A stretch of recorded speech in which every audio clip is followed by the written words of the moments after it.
Alrighty, righty. Good morning, everybody. Good morrow. Good morning. Good afternoon. Alrighty, righty. Rookie. It's like I've been just never done this before. No. Alright. Where we left off. I think this stream is going to be a work stream. This is going to be a work stream. That's what it's gonna be. So we have been working on God of War, Troll, fan art. This is what we've got so far. If you are interested in seeing where this all started from, which was basically just a primitive, you can definitely go back and watch some of the previous stuff if you're interested. Zbrushlive.com, under my name, Brendon Isaiah Bengtson, under past broadcasts, I think is where it's at. So yeah, I think today we're going to continue flushing out the head and pulling it to the next level. That's the plan. Really want to start notching this guy up to the next level here. So far, this is what we have. Good morning, everybody, from all over Russia, Portugal. There's some other ones. The world. Anyway, so this is where we're at so far. Just a quick block out of a pose. Definitely not the final pose. There's some. It's still fairly lackluster for me. So I need to figure out what I want to do with the pose. In the meantime, we're going to continue flushing out his head because it's separate from the rest of his body and I can move it around separately. So, we're going to run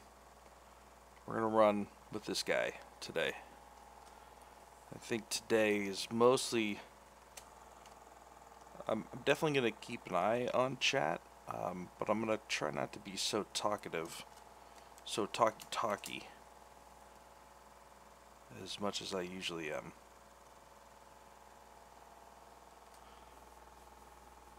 I try to get more worky. What I'm gonna do is let's dupe this guy real quick. What I'm gonna do is feel like the speed that I want to go is being hindered by the Sculptress Pro. So I'm just going to re-dynamesh this guy. Let's turn the other guy off though first. And let's see what that goes. It's actually not bad. Let's try 256 though.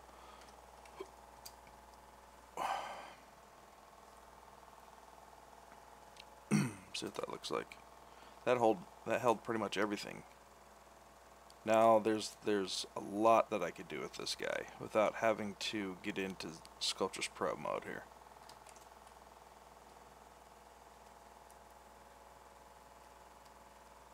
Yeah.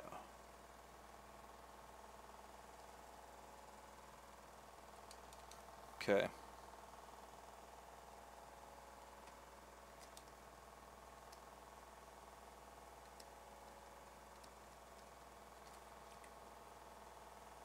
So I'm just gonna kind of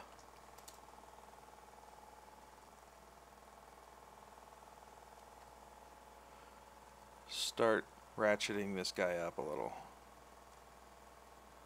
I think what I'm gonna do is I'm actually gonna go back to this guy.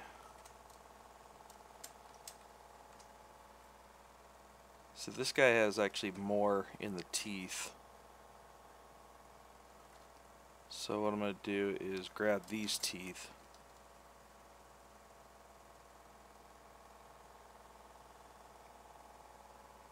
And the other ones I'll just sculpt in for that mouth bag.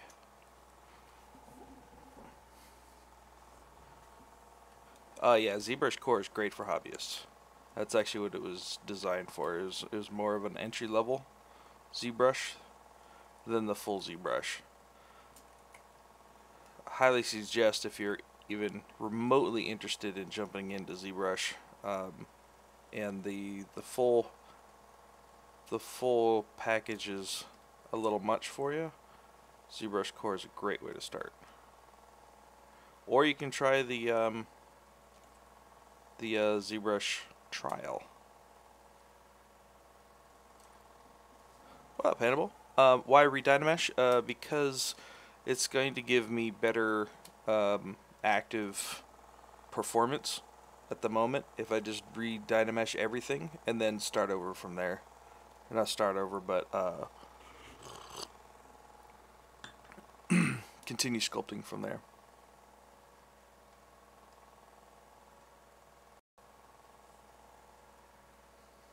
So what I'm going to do is I'm going to grab this, do group masked, and then I'm going to split that off. So split hidden, and then undo to bring that back to this, and now I have a separate subtool for what those teeth should be. Now I can go back to this guy, and then when I let's turn that guy back on. When I sculpt this dude in, those will be where his teeth are. So now I can create a mouth bag.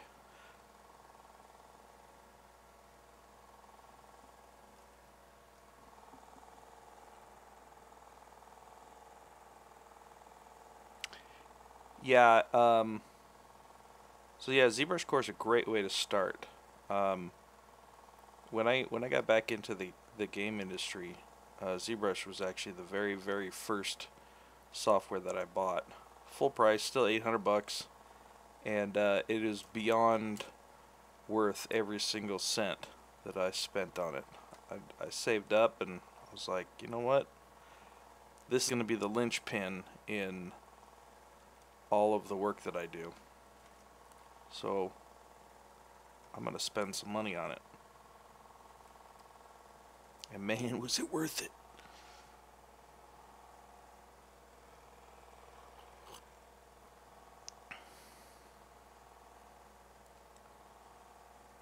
Why do you used to make hairs in ZBrush? What do I use? It's fiber mesh. I covered it a couple of times, so if you're interested, you can go back and watch a couple of those in the previous broadcasts. So now what I'm going to do is I'm going to take this guy,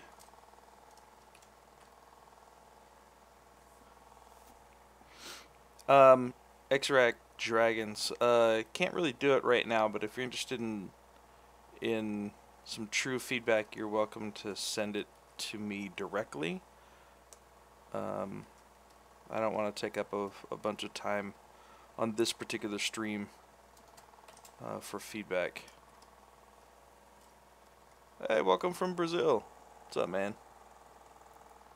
Alright, so this one we're just going to do polish by groups real quick. Just clean up a little bit of those edges. Let's do a Dynamesh real quick. No, that's not gonna work. Let's do, basically I want to get some thickness to this. So what happens is if I Dynamesh this, the back will be all kind of janky. So what I want to do is I want to extrude it basically to give it some thickness before I do that. So what I'm going to do is just go to Z Remesher, do my 20 by 20. We'll do half, do a quick Z Remesh on it. Half, and then we'll do polish by groups again real quick. Alright, now I can actually grab that. I'll go to my Z modeler, and then we'll do QMesh, polygroup all. Then I'll just grab one of these and I'm just going to pull this back like that. Just to make sure that it isn't inverted, I'll go turn off double, which it is. So then I'll just do flip. There we go.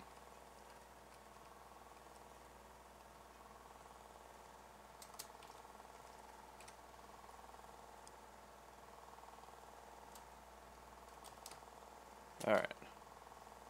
Then we'll just smooth this out a little bit.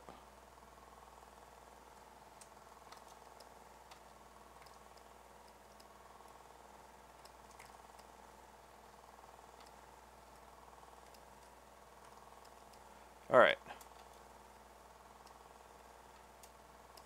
Now I got at least a little bit of geo to kind of start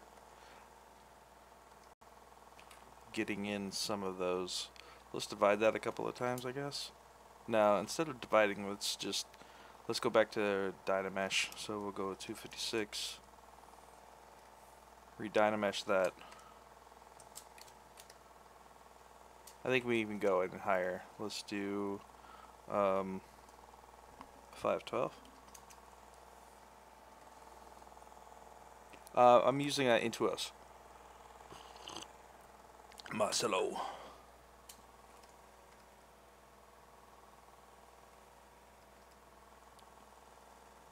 Okay, so then let's just regroup all that.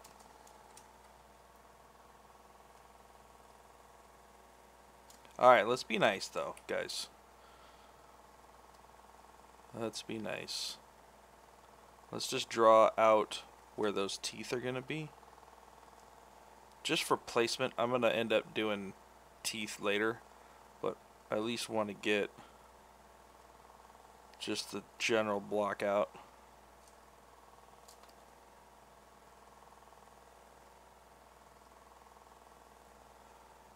Let's see, it's going to be here, here, these are going to be the incisors, here and here, incisor, incisor,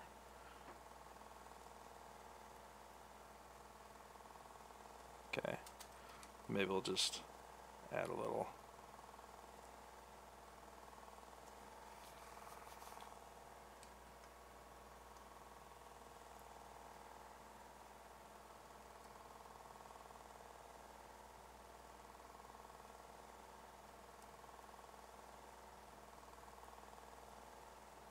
Alright, so basically what I wanted to do was I wanted to get those lips away from the teeth so I can really start getting into doing the lip detail. So now we can actually, let's push this in a little.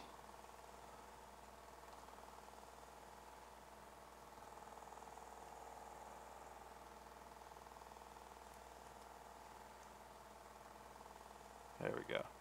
So now I can actually get in and start doing some lip detail on this and not having to worry about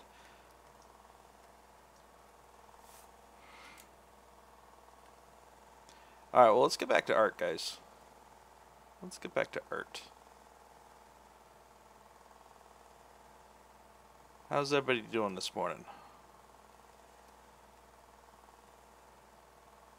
Alright.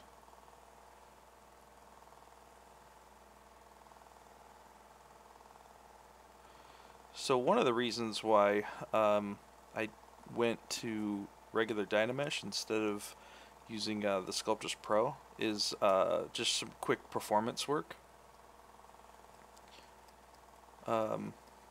Sometimes if you have enough geo to really kind of get rolling, you don't necessarily need to spend the extra time recalculating the surface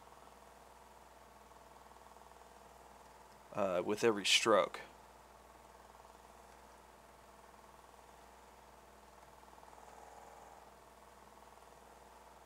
So I like to get it up to a point where I'm happy with the base mesh, right? Like this is enough to hold plenty of second degree um, secondary forms. And then from there, once I'm done with that, then I'll get into like Z-remeshing and re-projecting, and then getting into pour and fine details. But today, this one's mostly just going to be kind of getting a lot of those more minor secondary forms.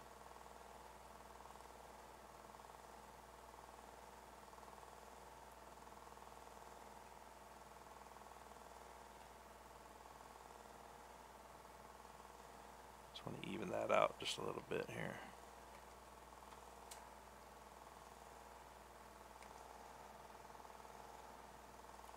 Maybe we'll give him a little sneer too.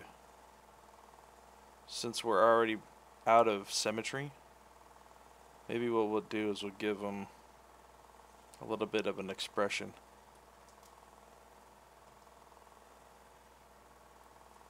Yeah,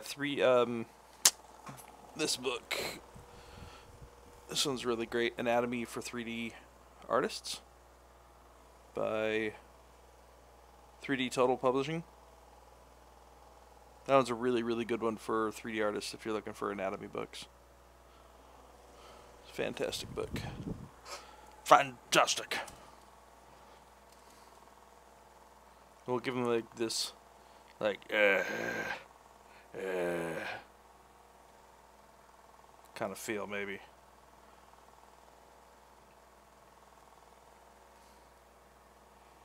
So it's a good idea to get reference for any of these facial expressions. Oh yeah, no problem. No problem. Flared nostrils, yeah, that's another good one.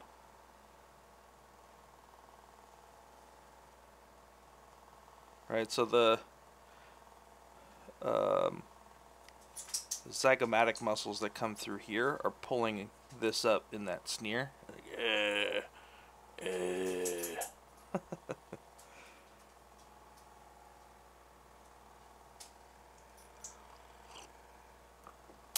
Mim Diamond, I'm not sure if you can. I don't really use repeat last stroke or not. Mim's asking if we can repeat our last stroke with changing the camera view. It's a good question that I actually don't know.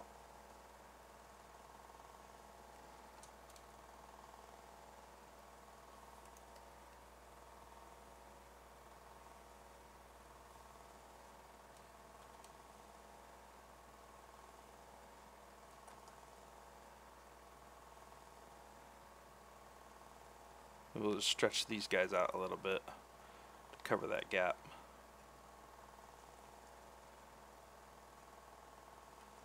There we go.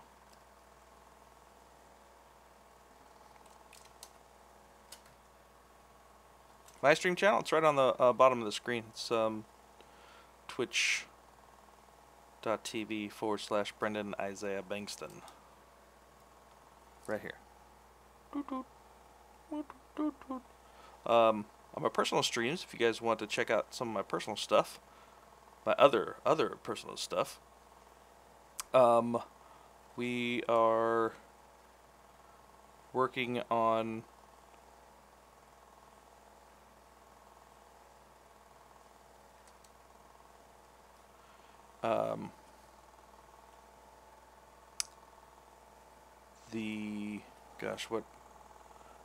which one am I working on? Horizon Zero Dawn fan art. We've finished the sculpt a while ago on the Zbrush channel, and now in my personal channel we've just finished up Retopo, and we just got into starting to bake for game res. So if you're interested in the game res and further pipeline, of that guy, you're more than welcome to follow me on my personal channel.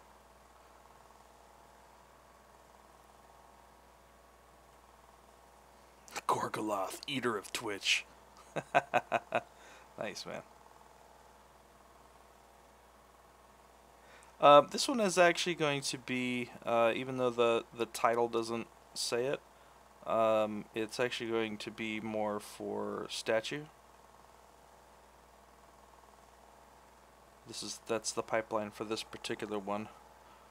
Deviating from my norm for this particular project is just haven't really had a chance to do like statue production before, so there's a lot of Zbrush that goes into that type of production, so figured, you know what, let's try it. Let's try it.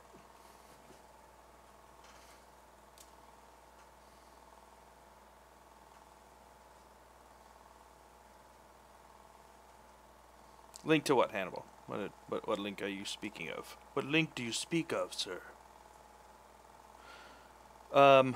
So for the inside of the mouth, then the only thing I'm really gonna do is make room for this, since it's all going to be a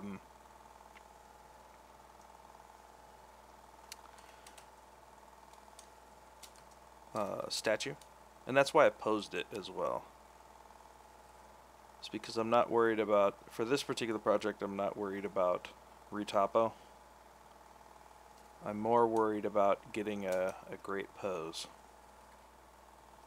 Somebody asked me earlier about redynameshing.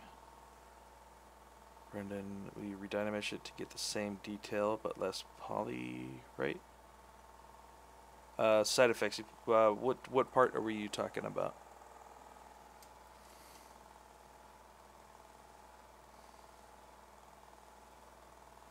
Oh, the personal stream?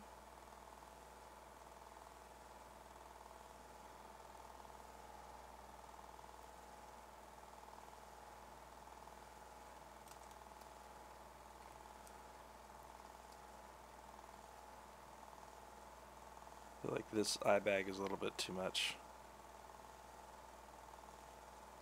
It's right here, man. There's a link to the personal stream right here. Right there.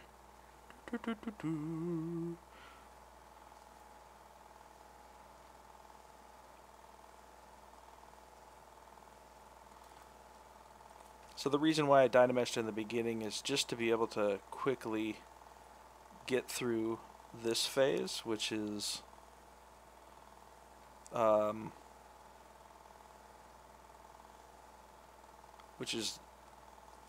really getting in and establishing those secondary forms. So with Sculptris Pro, it's great for being able to get in and add more detail in the places that you want.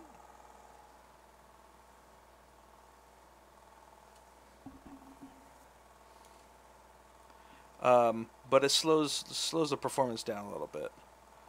So if I'm just getting in, refining the surface, yeah, we'll get there.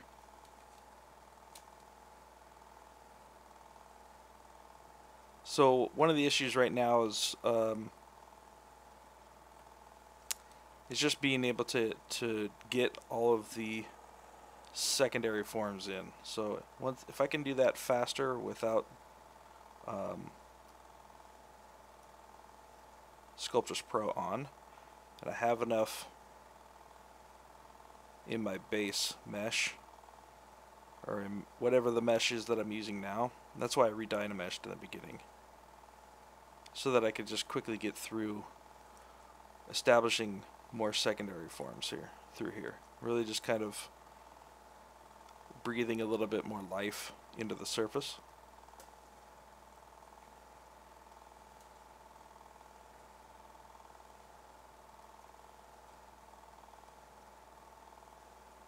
So for me, it's quicker on my computer to be able to just redynamesh everything real quick to a good state, and then sculpt over that, and then when I'm ready I can go in and start doing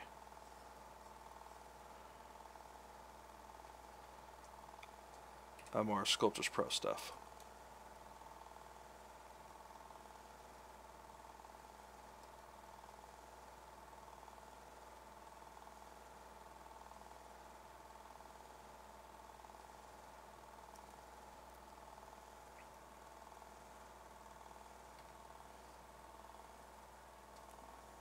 The question is, one of my biggest problems is hair and hands. Could you explain how to properly work with them? It's easy. Work on hands until you pull your hair out.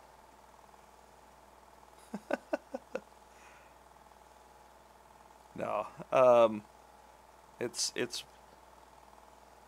so that's a large question. Hey Daniel, no music this time. On the Pixel channels, we because we publish these to YouTube, we can't have any music. Then everything will get muted on YouTube. Anyways, I would think you definitely want to tackle hands and hair differently. So hair really depends on if you're doing, are you doing game mesh? Are you doing film? Are you doing statue? All that stuff is very, very different. So really have to establish what your work type is first, and then follow that best practice. So for games, it's usually hair cards. Trial and error. Yeah, that's another great way to do it. So for games, it's really mostly just hair cards. And that's a whole friggin' pipeline.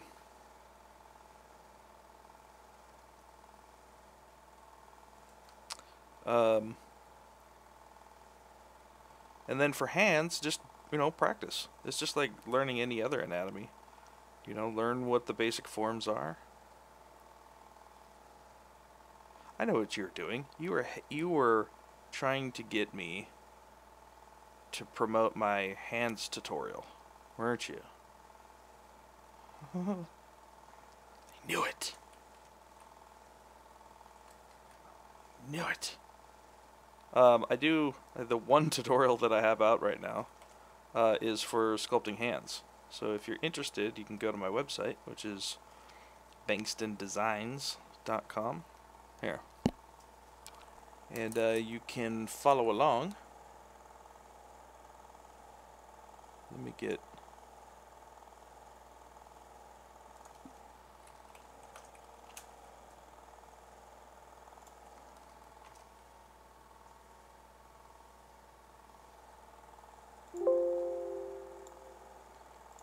Let me just get that for you here.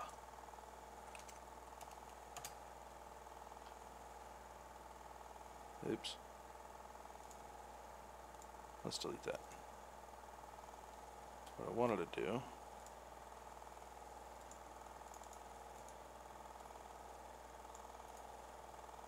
Copy. Okay.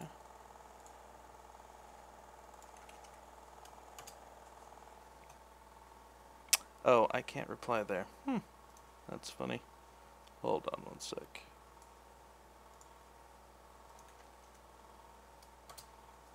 There you go. For you, those of you on YouTube, it's just bengtsondesigns.com. I just put it in the chat for all the rest of you cats.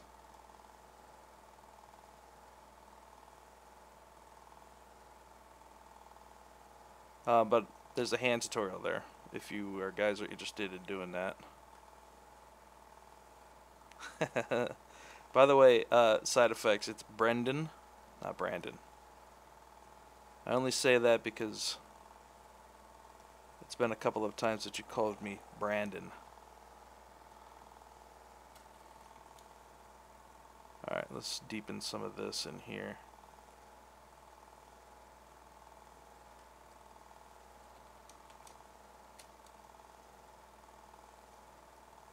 So yeah, so for hands, there you go, man. For hands, it really is just doing, you know, breaking it down by its simplest forms, and then just going from there. I would start with an unposed hand, if that's even possible.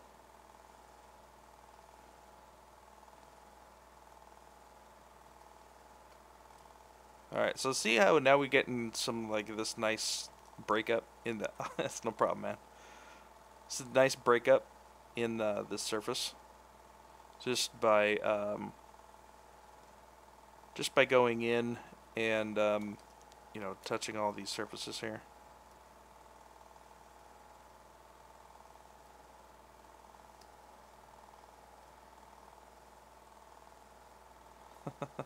Nah, man, it's all good.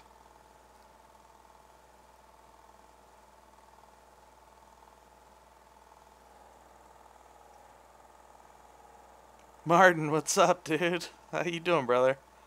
Yes, I will be going to the Zbrush Summit again. Are you going this year, dude?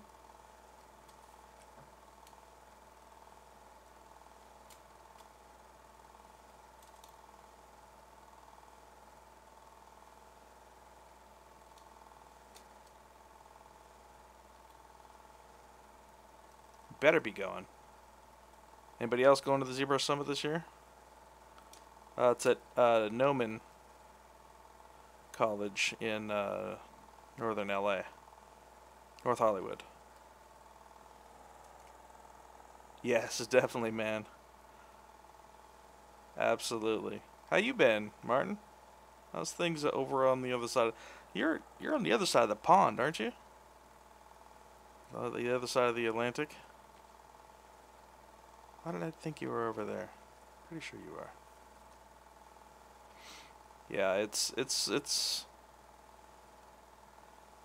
can be a journey for a lot of different people, for sure. But you know, there's the people from all across the world that come. It's a fantastic experience. Belgium, that's right. Yeah. You crazy Belgians.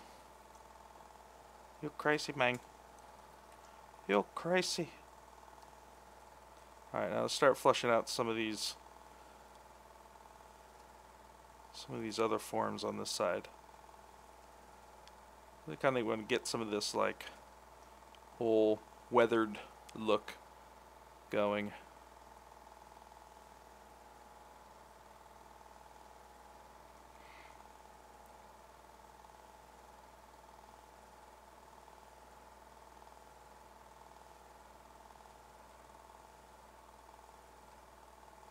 Yes, great beer. Definitely great beer in Belgium. Oh, California's got some fantastic beer too these days.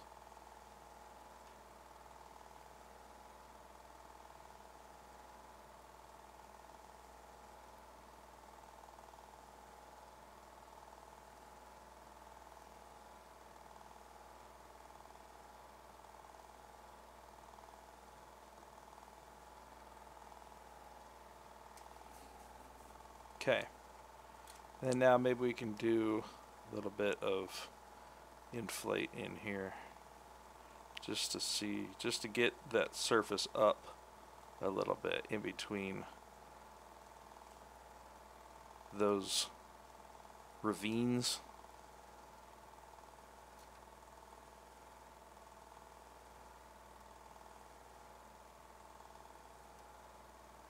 Now, a lot of this stuff will need to be redefined later again, but I don't mind redoing a little bit of it, because sometimes he looks like an old grandpa without his teeth, though. He looks much different there from there. He aged like 60 years. Oh, let me tell you, Sonny. Back when I was your age.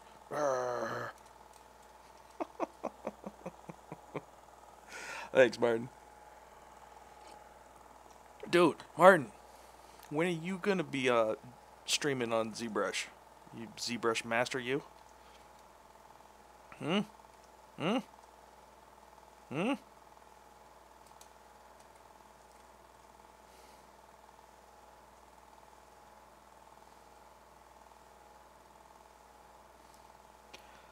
That's who we need to get on the Zbrush channel is Martin Voorheen.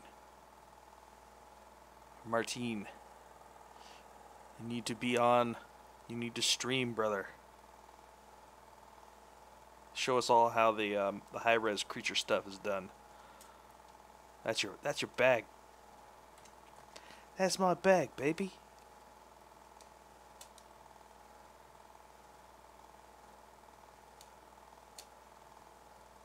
Agreed, right?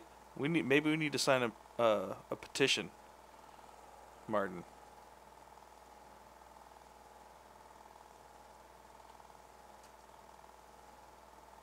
That's true. The trolls are old anyways. That's very true. Alright, let's get some more kind of a little bit more surface variation through here. Start matching the eye on the other side.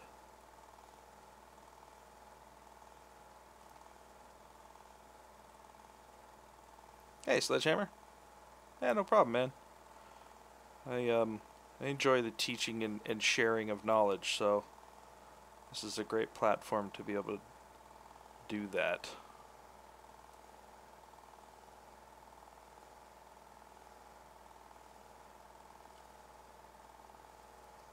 Yeah, I can help people learn and get inspired. That's selfish of me. Selfishly selfless. If that's even a thing.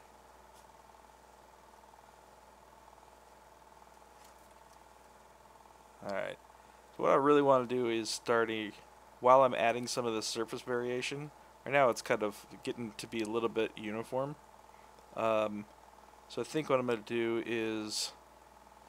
What's up, Core? How you doing, man?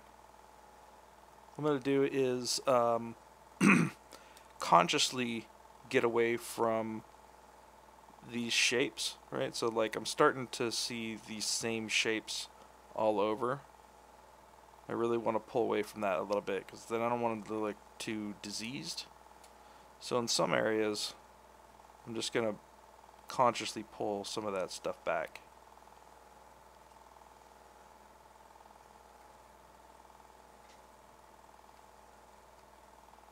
Hey, Candy B. You can follow my personal channel over at twitch.tv/Brendon Isaiah Bengtson. Right here. It's actually right there. We're doing some more game res mesh stuff on my personal channel.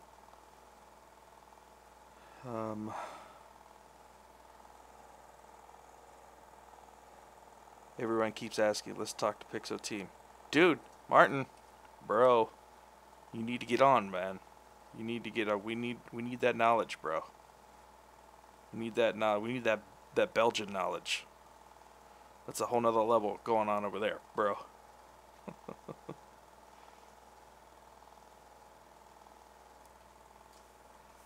Yeah, oh yeah, no problem, Canopy. Is it okay to use zebra mesh on horns, for example, since it's one deformable area? If not, then it would be hell to manually retop. It really depends, Quantum. It depends on, you know, is it a background character? Is it a hero character? What are the needs of the animation that it's going to have? It really depends on all of that. This whole last character that I did, the Horizon Zero Dawn character, 95, no, I would say, nay, 100% of it was actually zero meshed, and it's actually a good mesh. So yeah, you can do it.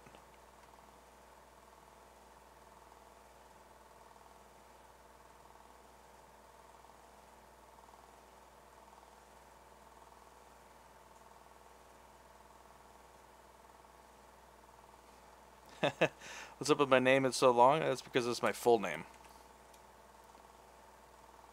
That's why. It's my full name.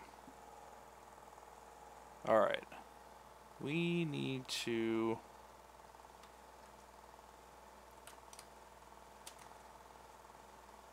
keep rolling with this.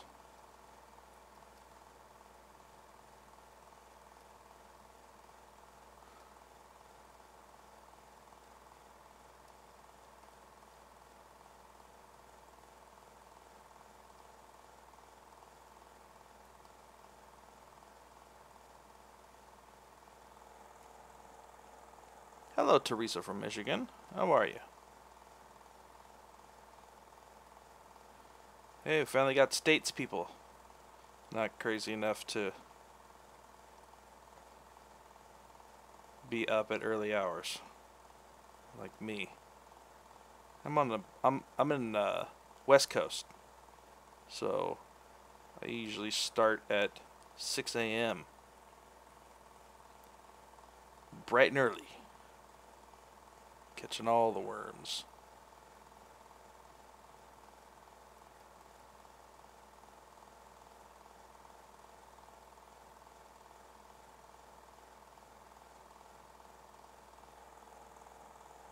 From Russia, nice. It's pretty crazy how all across the world we are these days, huh?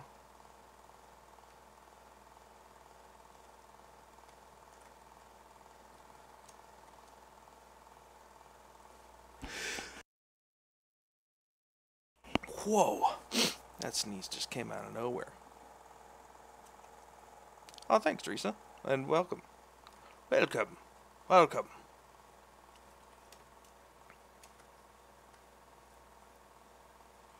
Yeah, so, sometimes you gotta throw caution to the wind and just be like, you know what, I'm gonna live dangerously and get out of cemetery early. Crazy like that.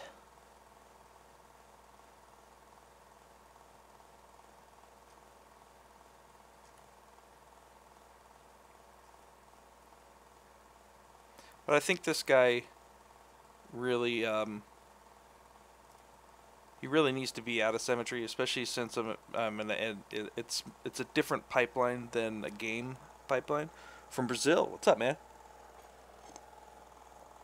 Canada here, East Coast. It's 10:46.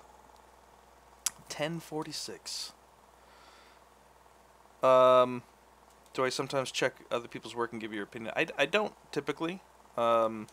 If somebody specifically reaches out to me and asks, then I'll do it kind of offline. But I usually don't have a crit stream. Although I guess I wouldn't be opposed to it if people were interested.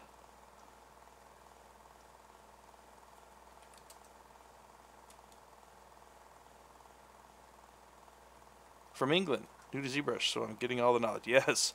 Well, stay tuned, brother. Stay tuned. There's a lot of great streamers on the Twitch channel here. I'm beyond humbled to be among them.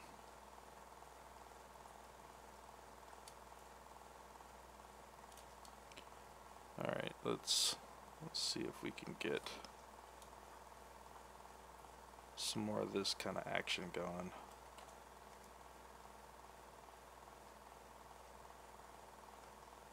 Core, just reach out to me on Facebook, man. I'll see what I can do.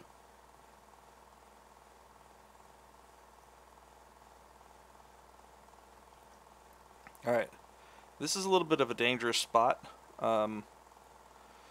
because I'm really getting to a point where I'm naturally leaning more towards adding some of those finer details, and I really probably shouldn't get to that point yet, because I'm going to end up just doing it over again.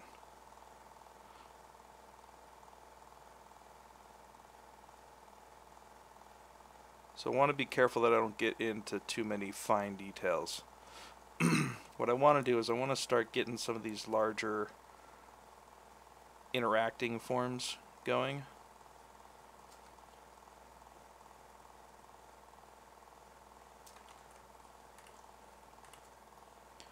Where we're seeing how these two different areas are living together.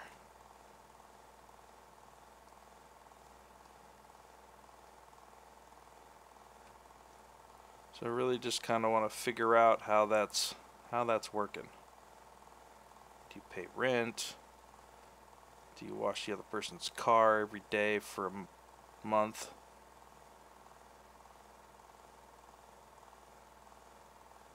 How are these living together.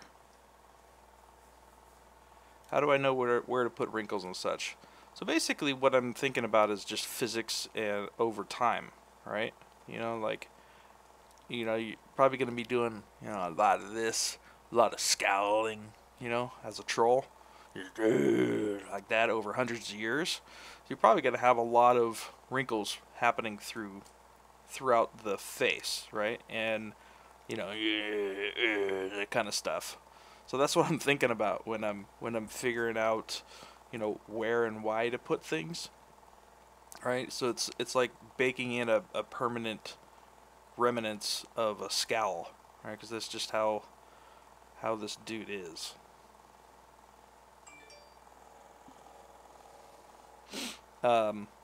And then just going, you know, like, well, how does the brow move? You know, and, you know, this is rigid versus this is fleshy. So of course the fleshy is going to give more, you know, and then in those parts you're going to have more interactions. You know, more fleshy coming up against rigid. You know, the fleshy is going to be more formy. How many more E words can I use?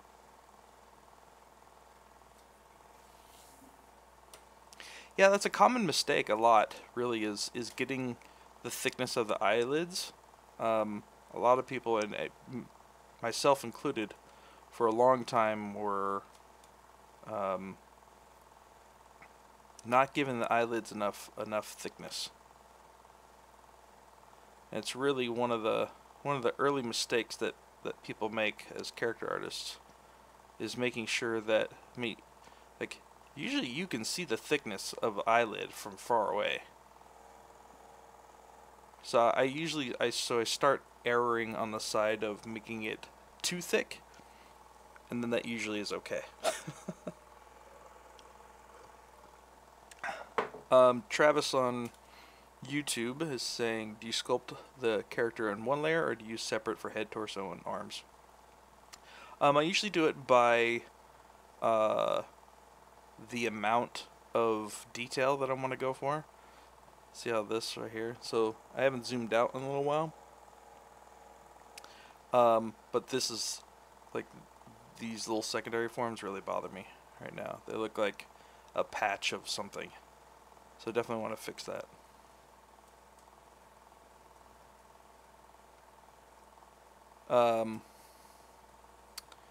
So all in one. It really. So yeah. It depends on the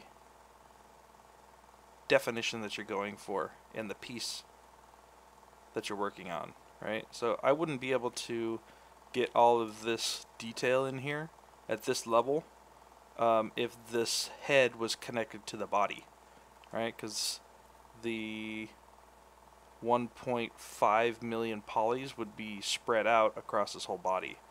So I like to make sure that they're separate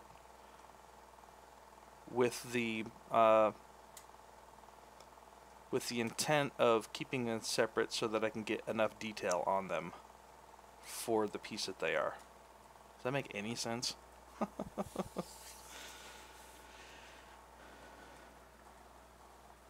Oh, thanks for the follow, Demon. Appreciate it. It is getting a little bit hot in here, so I'm going to turn my fan on. Apologize if you can now hear a little bit more white noise in your stream. Can I ask a question? I'm studying 3D, and I think I'm stuck in my learning curve. I keep studying, but I can't see improves. You think that in any moment of your journey and how you pass that? It's always a good topic to talk about, is hitting plateaus in your artistic journey.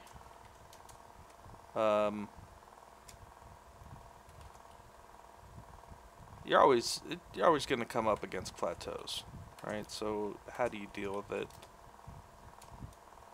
I think it's just keeping yourself relevant and watching other artists, following lots of different artists and seeing what they're doing. The thing too is you could always go in and, you know, if you're making the same mistakes, okay, side. I'll take a look at it when I get upstream. If you're making the same mistakes, then you're not seeing something, right?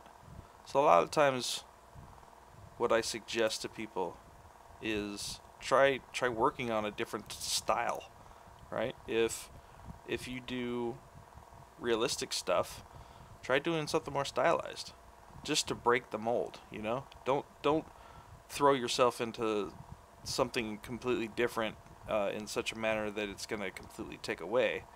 But try it out.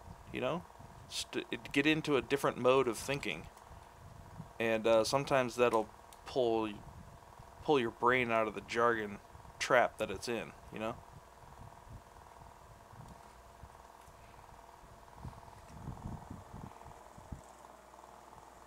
Oh, thanks, Isaac.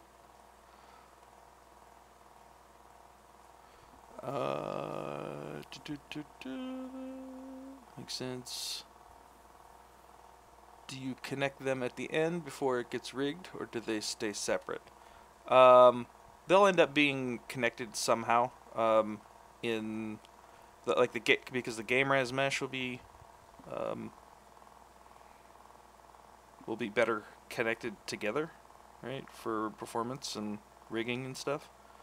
And then you just bake everything together usually, and sometimes you have to go in and edit the bake, edit your bake maps. Does that make sense, Travis?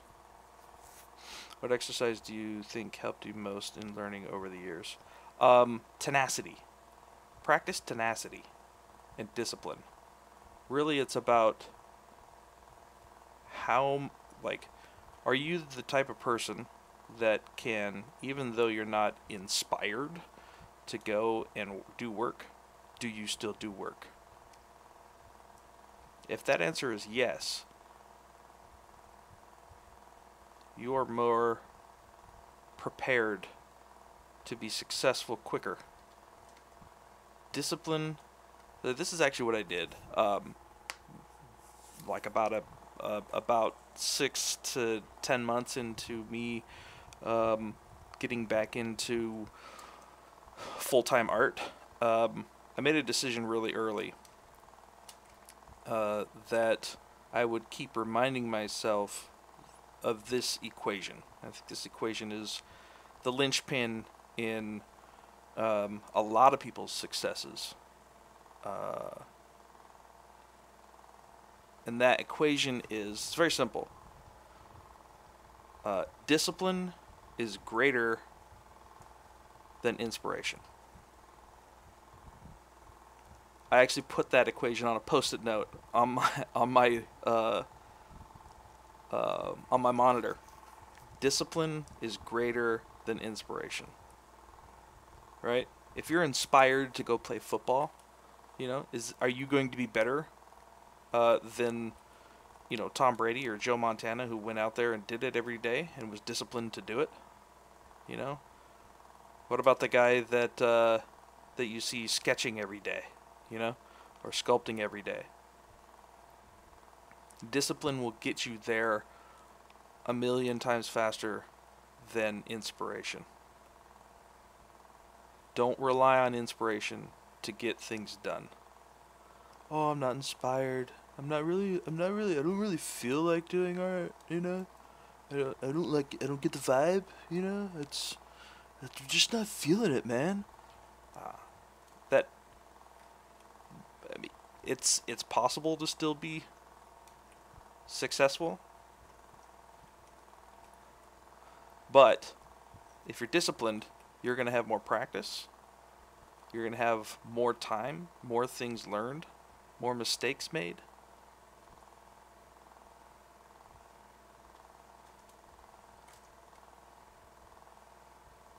And that is what is going to put you out in front of other people and make you successful. Is being disciplined.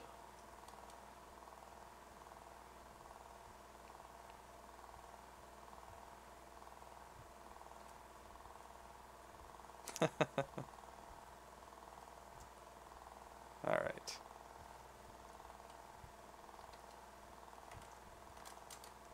So now sometimes if I want to come back and smooth a little bit of this out, alright, I'll just run a really quick smooth. So this is the alt smooth. So what I'm doing is I'm holding down shift, I'm smoothing, keeping my pen down but lifting up off of shift, and then going back in and still smoothing this out. What that does basically is it doesn't mush down your form like this. What it does is it tries to keep the form but even out all of the normals next to each other. So it still keeps some of those nice forms, but it tries to kind of even things out next to each other.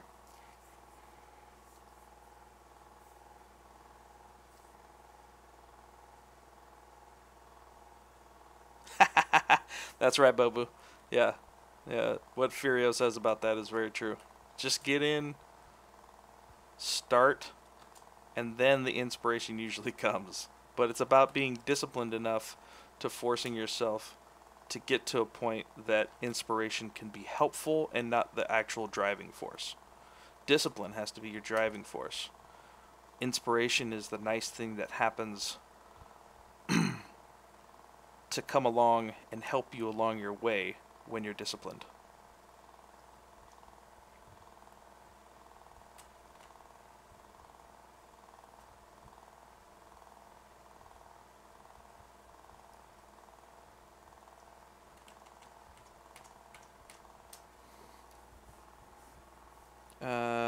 How do you do your models? I like the head and bones and head.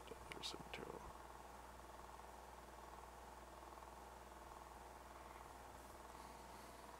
Yeah, you can be your own inspiration. Exactly.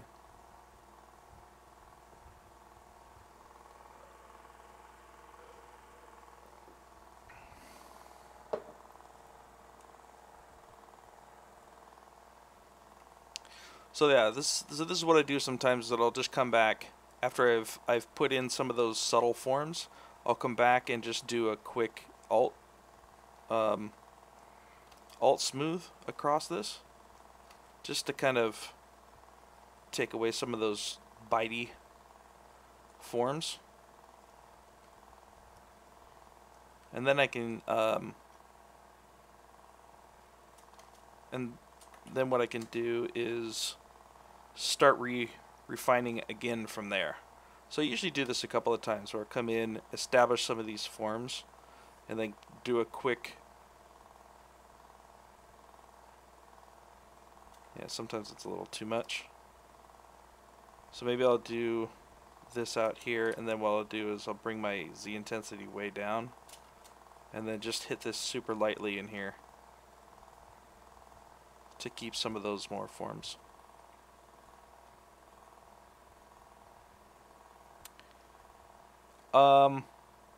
That's always a tough one, Mike. It's really just finding creative ways around the problem. You know, maybe so if you have a Spider-Man head and there's no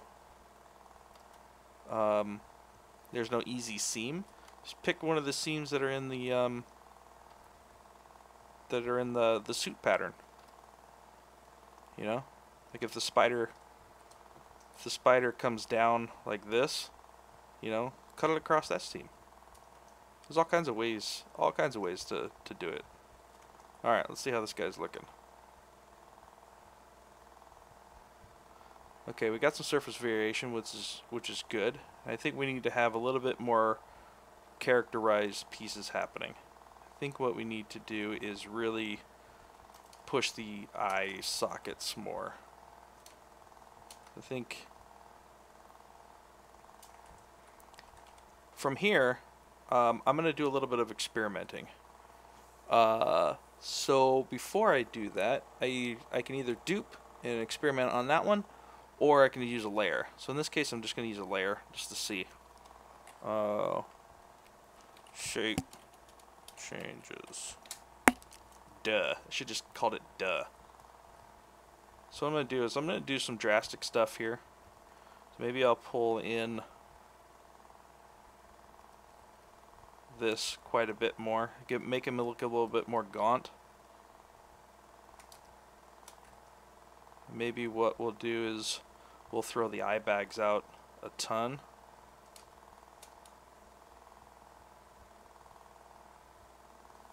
Then I can actually add some gravity here, which is pretty fun. Gravity should be the other way though.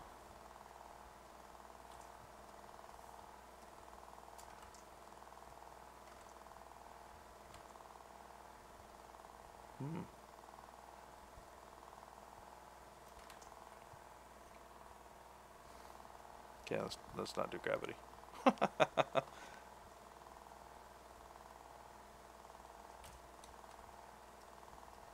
Alright, so maybe we got some pretty crazy fleshy bits, you know, some more fleshy flesh coming through here, right? More larger shapes.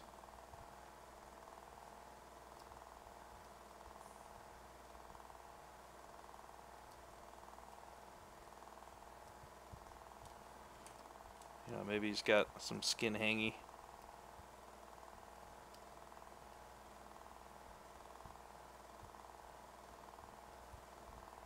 So again, this is, you know, sometimes what you need to do is really get outside of what you're doing. You know, if something isn't landing correctly, just throw a layer on it and do something crazy. You know? You know, maybe this actually comes way more in like this. And he's got like this almost skeletal look to him.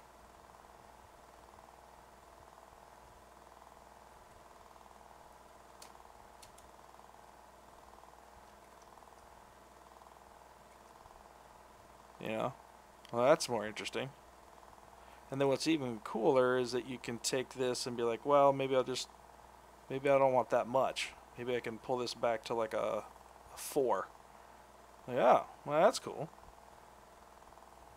And then you can go, oh, what is it? Oh, yeah, I actually kind of like that, you know? So that can get you out of some of the ruts that you kind of get yourself into. You're like, oh, you know, well, I don't want to ruin this thing by, you know, trying to do all this crazy stuff. Just throw a layer on it. Maybe we'll try to do the same thing on this side.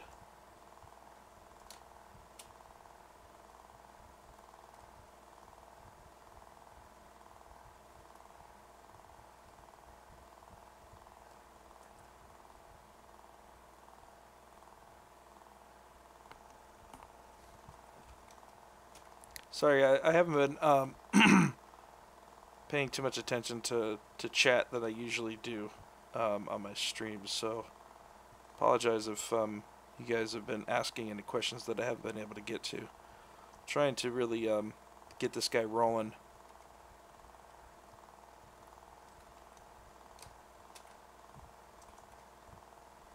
Do a little bit more of a work stream today. Try to kind of get this guy ready for the next level.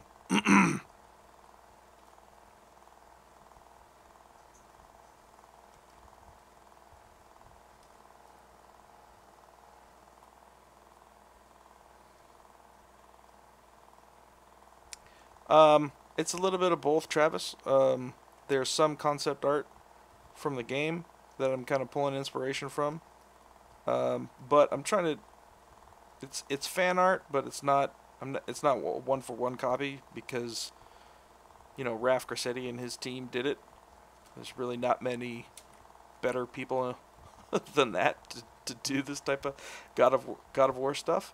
So I'm taking inspiration from that, but I'm also kind of trying to do something a little bit different. So it's not a 1-to-1, but it's taking the inspiration from them.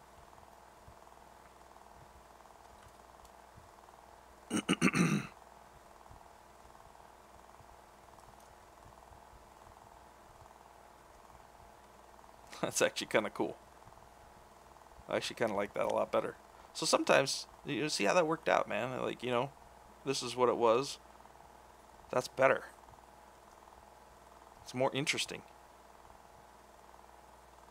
Right? And sometimes you can't get there without doing a little bit of crazy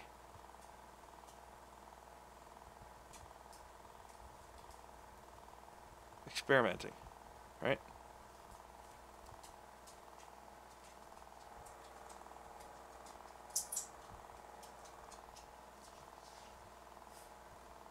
You know, maybe along that same path we do something different with the head shape up here.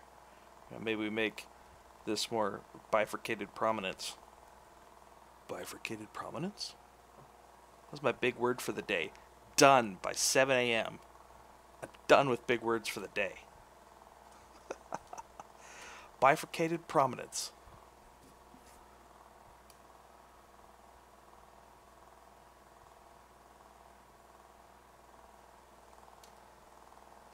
Okay, maybe we'll do a larger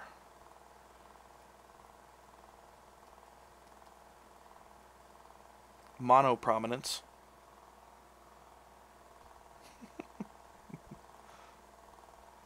Or just prominence, you know, whatever. So maybe we get some more interesting head shape coming in. Maybe we can pull that down a little further. Make that even more evident as this kind of comes in.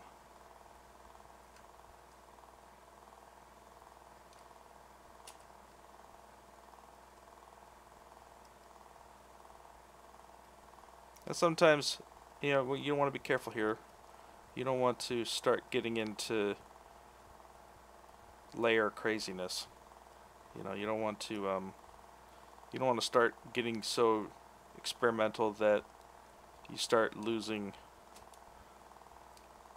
your forward momentum, you know. You want to make sure that you kind of stay on track.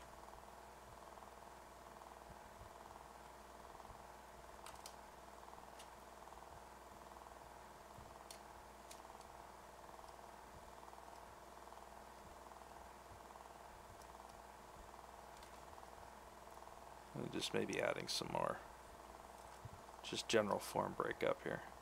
Maybe that's a little bit too much.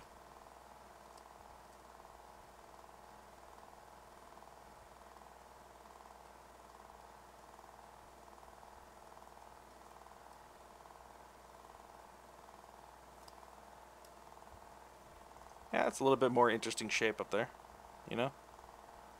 Maybe he's actually got... Alright, so maybe we're going to dive deeper, and we'll go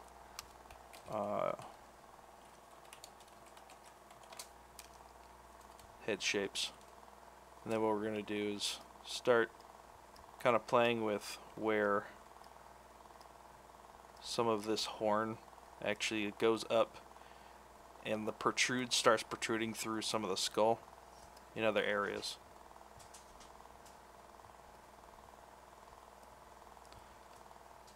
Mostly because we really want to add more interesting shapes through here. You know, maybe he's got one here. Crap, I haven't saved at all. Let's save. Hey, save reminder. Let's do that guy.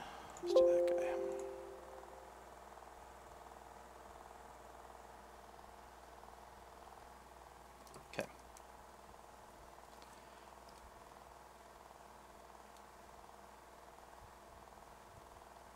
Saving is good.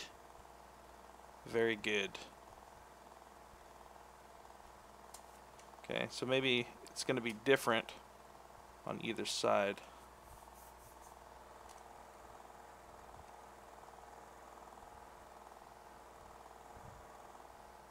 You know, so maybe this will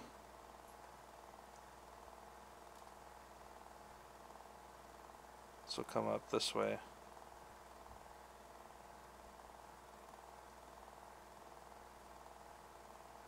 And again, I'm trying to keep in mind that I'm in this experimental stage, so I don't want to spend too much time here if I'm not going to commit to it.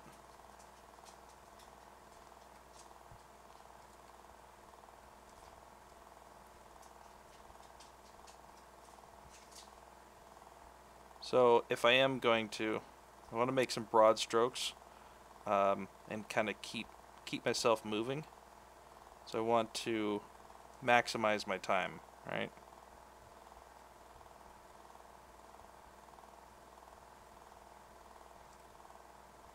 If I'm going to commit to this or not.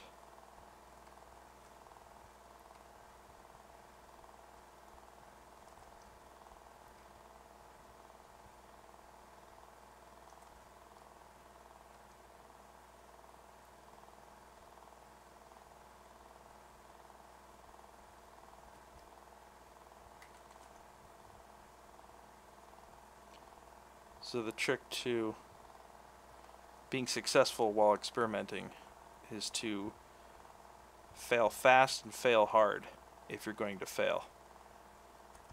And if you like the way that something is going, commit to it sooner than later so that you don't spend the full time experimenting.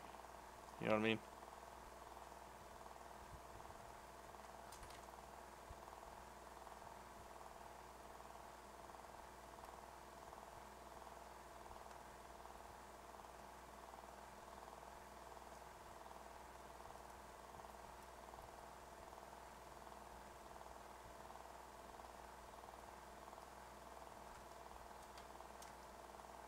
So kind of like how this breakup is happening.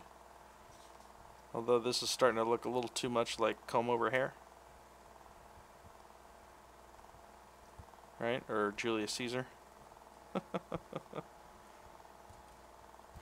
So the cool thing is that, you know, if, let's say, if I don't like some of this, right, I can start using my Morph Target, which is really, really, really handy at this point, right? So I can come in here, I could say store Morph Target, which is going to store all of my vertexes in this exact location.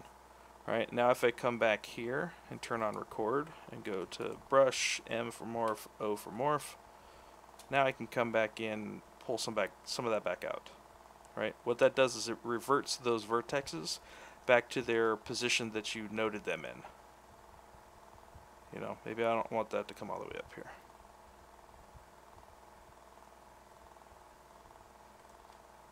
Right, I want to make sure that it doesn't look like something I don't want it to look like.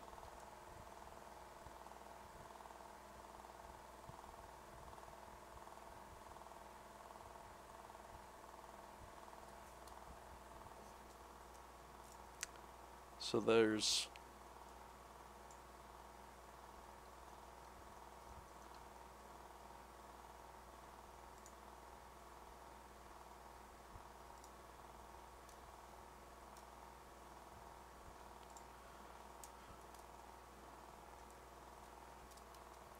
alright.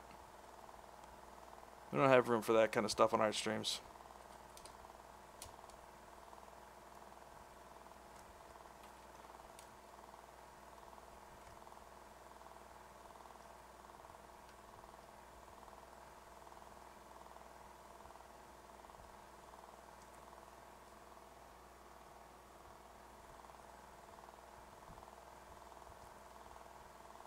Maybe we should break this up just a little bit here.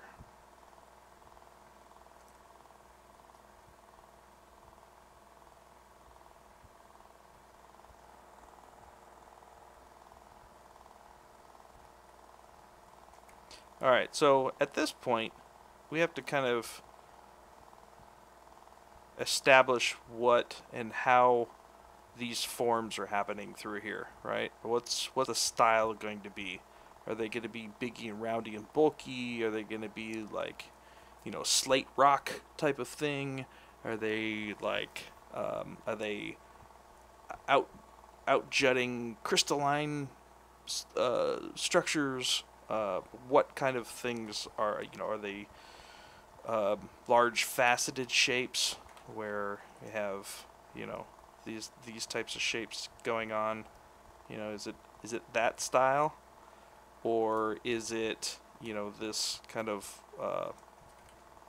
slate where you've got this type of thing happening? You get these types of forms, you know? Or are they crystalline, where You know, you've got like these large protruding shapes like this. And then these ones are faceted, you know, like crystals.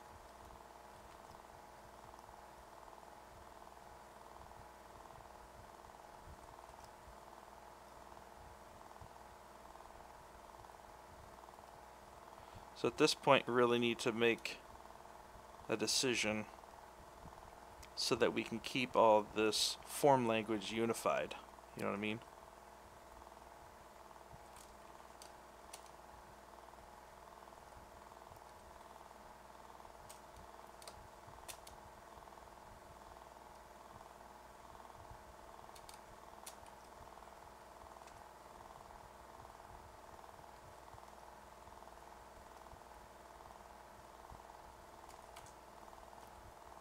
Maybe we'll do trim dynamic on some of these. Trim dynamic works really cool on these types of shapes.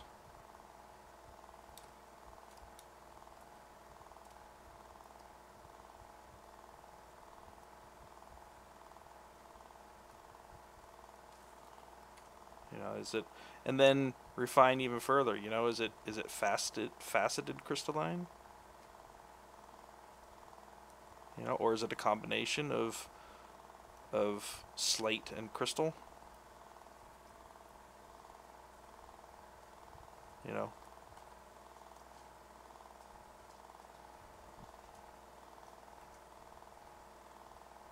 It'd be kind of cool if it was like a crown of these.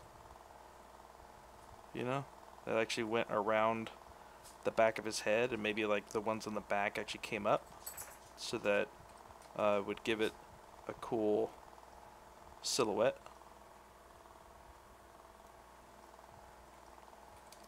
You know, maybe all this. And again, this is all just experimental, right? I'm in my experimental phase.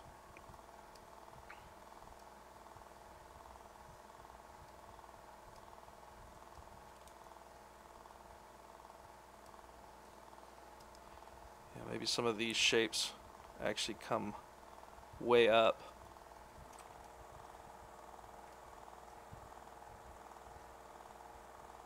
Hand camera. Yeah, that's interesting.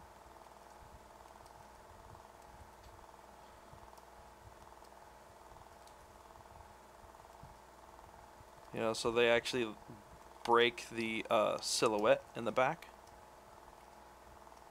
That's kind of cool.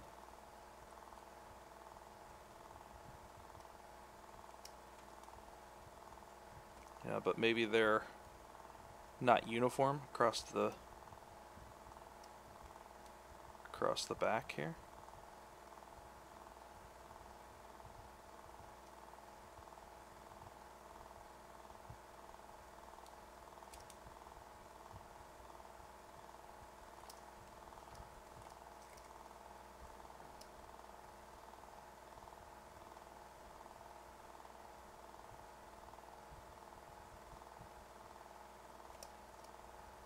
So this is the fun stuff for me. Just being to come up with these cool ideas, right? You establish the base, and then you start coming up with cool ideas.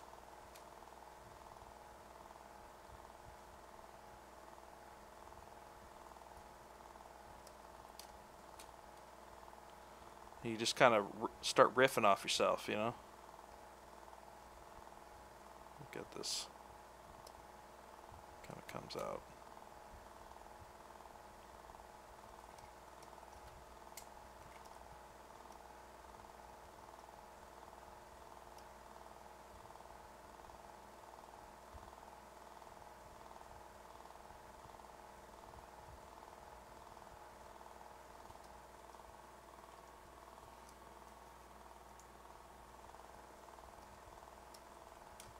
Maybe this needs to come back down a little bit.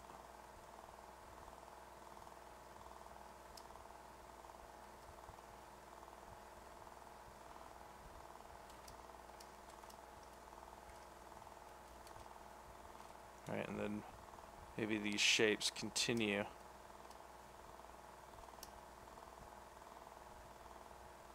Get a little bit smaller, but they actually continue down.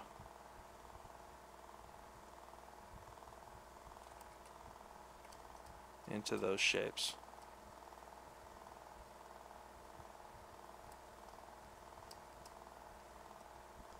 So layers can be great.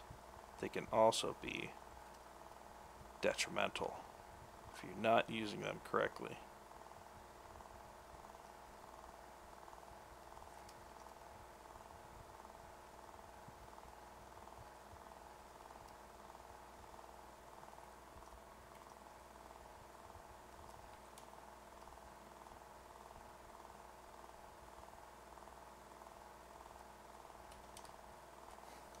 So I'm going to turn on, oh, my Accu curve is gone.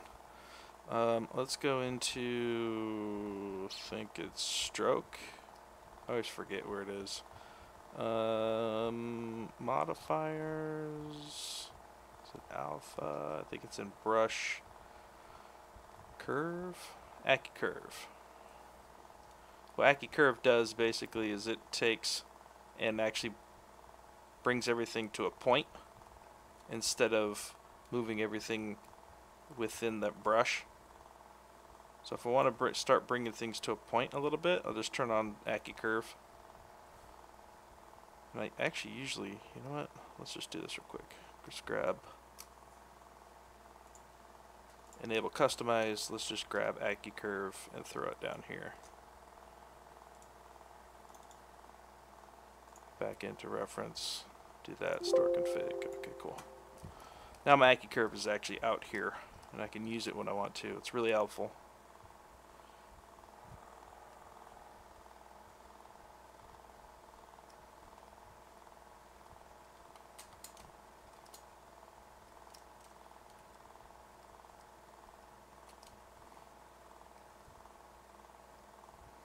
I didn't lose chat, right? You guys still there? Sometimes it gets a little funky. Little funky chicken.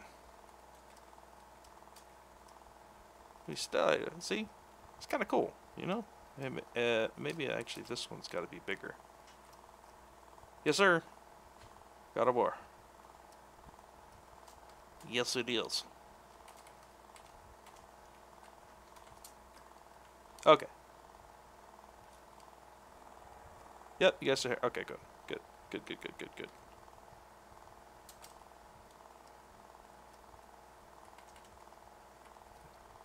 Alright, that's not working, so let's just inflate this guy instead.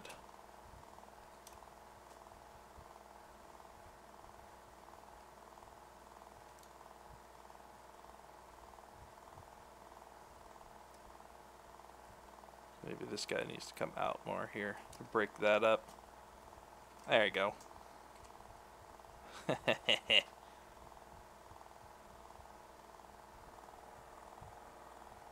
So yeah, you know, it just sometimes it just takes doing some experimenting, you know. Maybe we'll take some of those shapes. Carrie, yes, my UI is available for download. If you go to my website, just bengtsondesigns.com, it's there. Or you just search my name on Gumroad, it's there. So maybe we'll have some of those shapes actually get echoed down through here as well.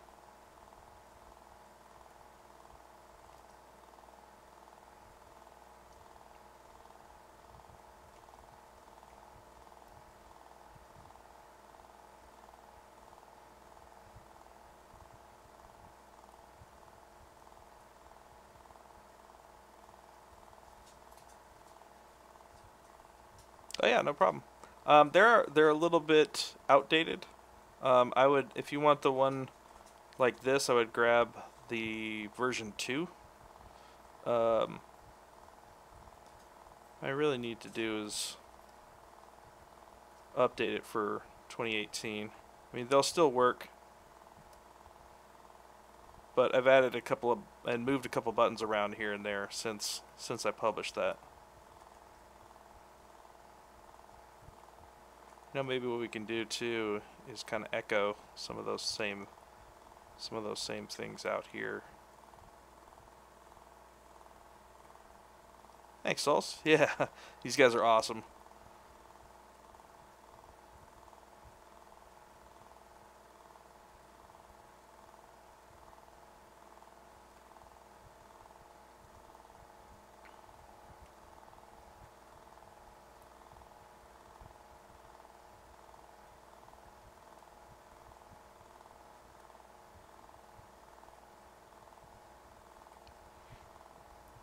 Yeah, you do. If you haven't been playing this game, you are missing out, man.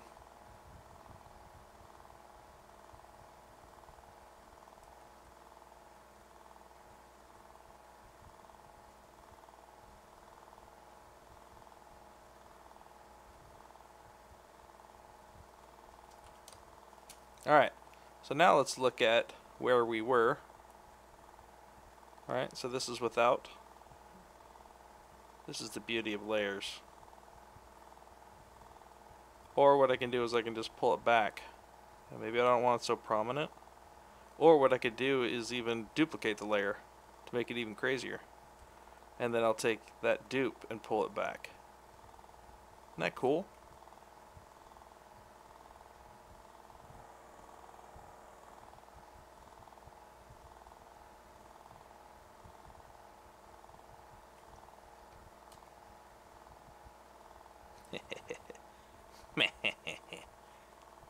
James, what's up? Or Kwame, what's up, man? How you doing?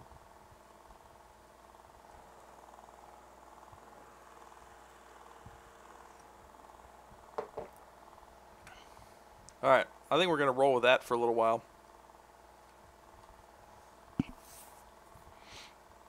Let's get back to shape changes real quick. I'm going to turn this off and this off. I'm going to go back to this shape changes and work on the eyes a little bit more here.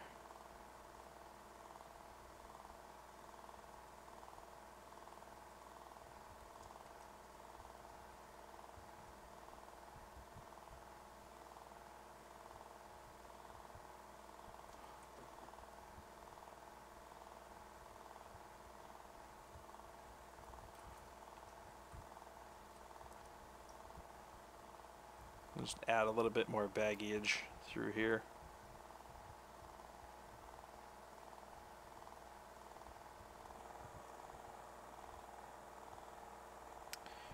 Peter asked mice versus drawing board, which is better. For this type of work, it's hands down Wacom tablet. There's no way you'll be able to do all this stuff with a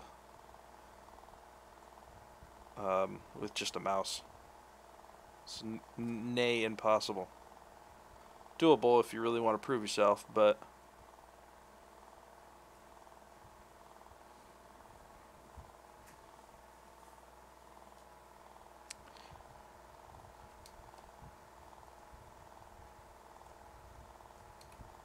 Caliber asks, why would you make it difficult posing and then working on form is just painful? To that I say nay. I say it's actually really good practice if you've got the patience. There's a certain level of naturalism that comes from sculpting out of symmetry, especially when you get into more creature design. The base stuff you can do in symmetry, but for creature work I actually try to get out of symmetry as quick as possible.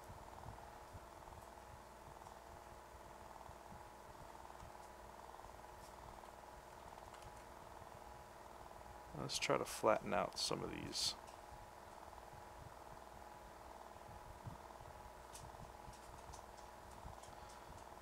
It's also really it's a good way to force yourself to practice anatomy. So if you can do it once, if you can sculpt the anatomy once, maybe you sculpt it better the second time. And then go back and fix the other side.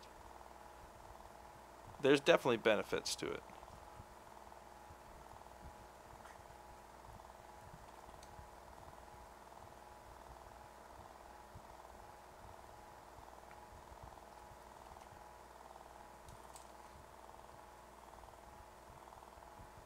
No, I mean, even if you look in nature, eyes are different sizes. It's very actually rare when the eyeballs, or not the eyeballs, but the eye sockets are the same exact position and size.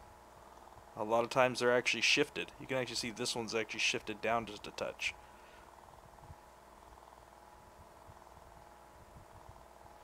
But it's also based on what you're working on, right? So if you're working on a production model for game art, then yeah, I would stick with symmetry as long as possible before moving out. But in this particular case, this guy is going to be statue.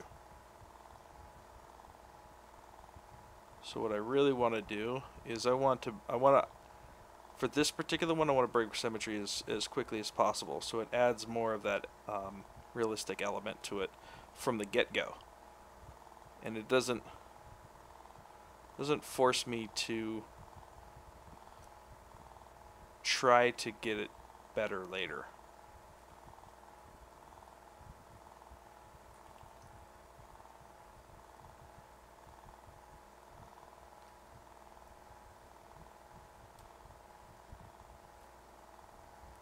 So maybe I'll take my inflate and actually deflate this here.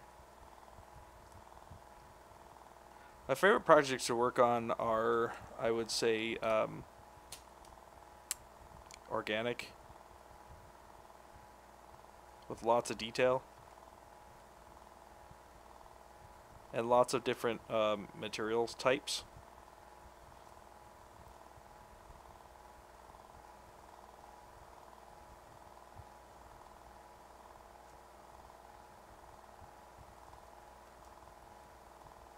Alright, now I'm going to start pulling up some of these areas a little bit more. Maybe he's got a little bit more inflation here.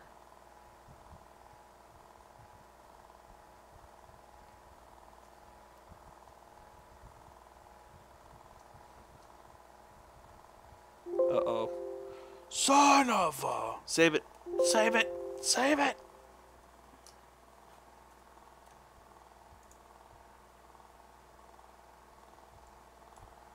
Alright, see if we can get that back.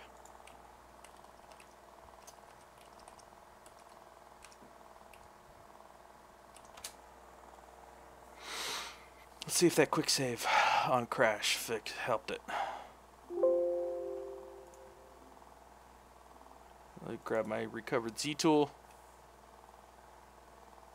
Either way, these are close.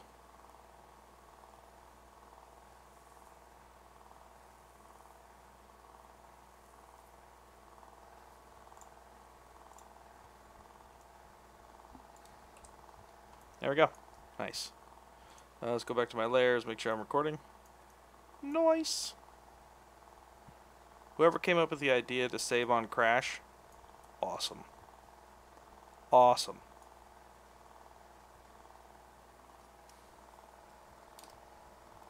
Thank you very much. I'm going to pull all this back in just a little bit.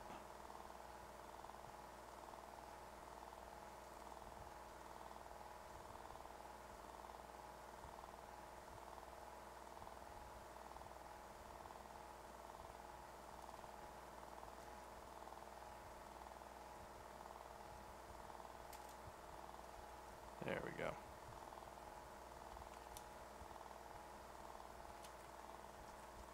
Save on crash is best thing ever. Yep. I'm gonna add a little bit of form breakup through here.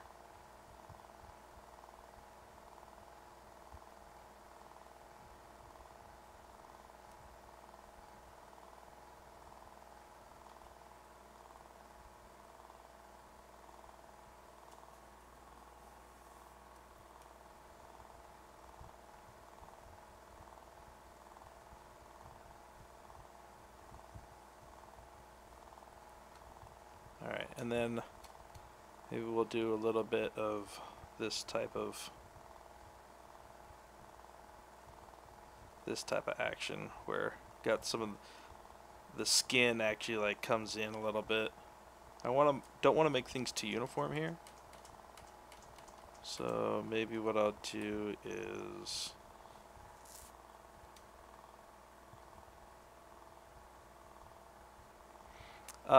when you try to recover, just make sure that what you draw out isn't like the ZPR, that it's actually the Z tool, the recovered Z tool, the .ztl.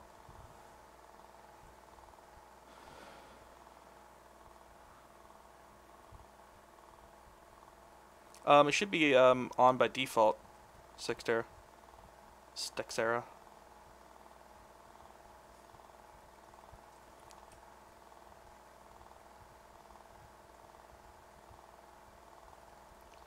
I want to make sure that these shapes that I make aren't uniform. So what's happening is that I was making even shapes, so this shape was the same as just this shape, which was the same as this shape, which is the same as this shape. So we really want to try to refrain from doing that, so that's why I redid this little piece and added a smaller shape, and then what I want to do is pull this back out and make a large shape. Right, so now I have a large shape, a medium shape, a small shape, a medium shape. That feels much more natural than if you were doing something on this side where you do, I'll show, 1 shape, 2 shape, 3 shape, 4 shape. Right? So see the difference in that when you have small, medium, large shapes, it actually looks more natural than when you have a lot of the same shapes. Actually, let me do that again. So we'll do one here, maybe we'll do a small one here. Make this one large shape here. And then we'll do another medium here.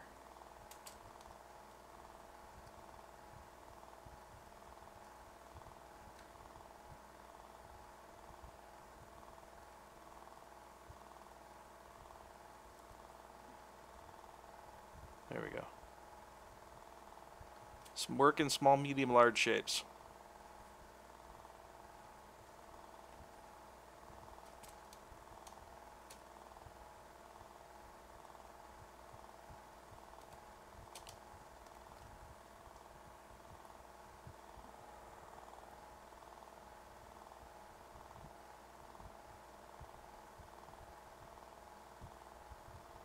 Okay.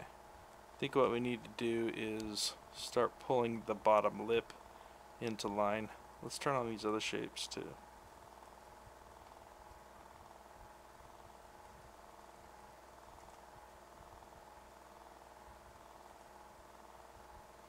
It's actually, you know what?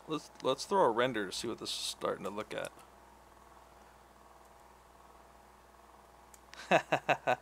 You know, I've done my entire art career on a Wacom, and I haven't needed a Cintiq, so there's really no reason for me to go to a Cintiq. It's just the price point is just ridiculous, personally for me.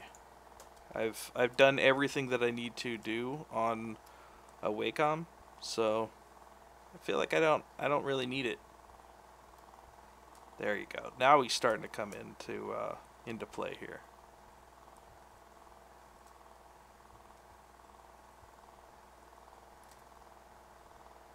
So I like playing around with some of the lighting here, throwing a couple renders just to see how certain shapes are coming together from different angles.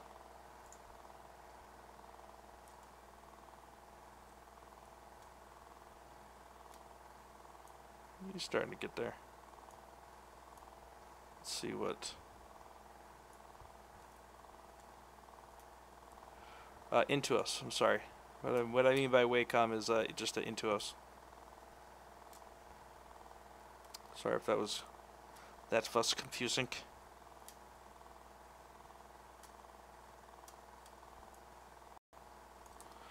Let's see what he's looking like from far away. Maybe we'll throw light on this side.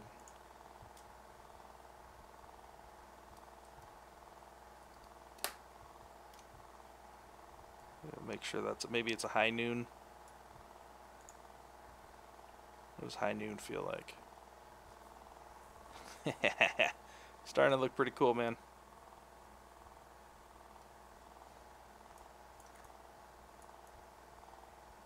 Trying to get that low angle, just to give them kind of that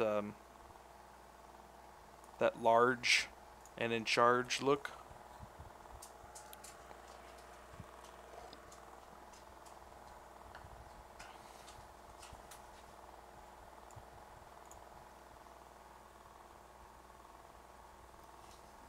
What I did for this guy was I sculpted the body in symmetry at first, and then I posed him, and then I re-sculpted the parts that I need to for the position that he's in, and it's still far from good. But everything, his anatomy needs a lot of work still, but it's really just to get the basic gesture and the forms going in the right direction. Like this bicep, this whole time that I've been working on this bicep has been just killing me.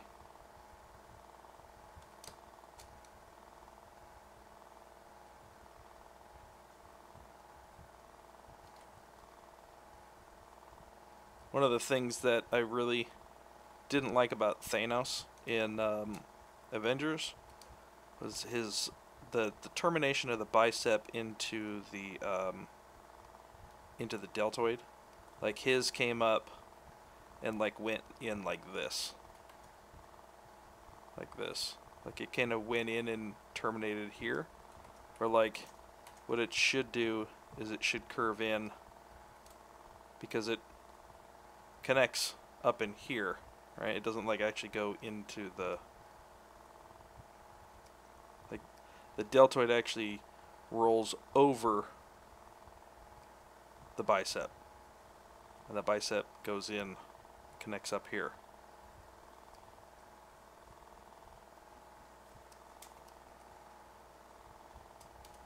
That's a little bit better. Alright. Where were we? So yeah, I think what we're gonna do is I think I like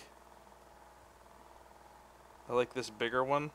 So what I'm gonna do is I'm gonna grab this guy, and then I'm just gonna merge down, and then that will take all of those shapes into one. Thanks, Core. Right now I'm working in studio as a character artist at Crystal Dynamics.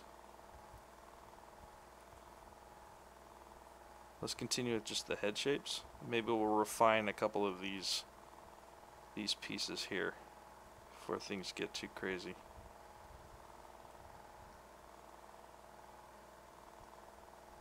Is X-Pen, is that the Dell one?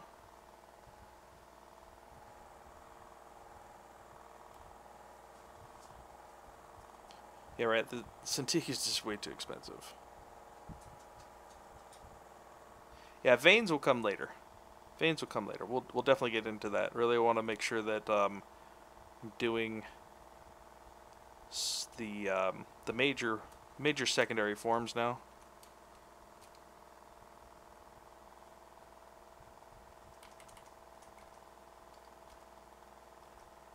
The question is now, do I want to commit to that? Yes, Dan did work there for a while. So what I'm going to do is I'm going to actually commit to this and keep moving, but I'm going to keep this just in case. So I'm going to duplicate it.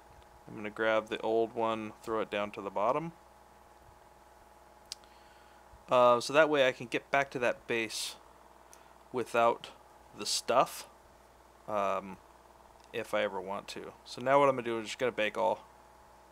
Oh man, he looks so awesome that way. Hold on. You know what? Maybe I'll make a dark-skinned dude. Because that looks awesome. So, this reminds me. A lot of times what I'll do is I'll throw a dark color on it. Just to see what the light is doing off the shadows. Right? Just to see what light is doing to my guy. Right? Do all those shapes look cool without... you know, just by looking at the highlights and deep shadows.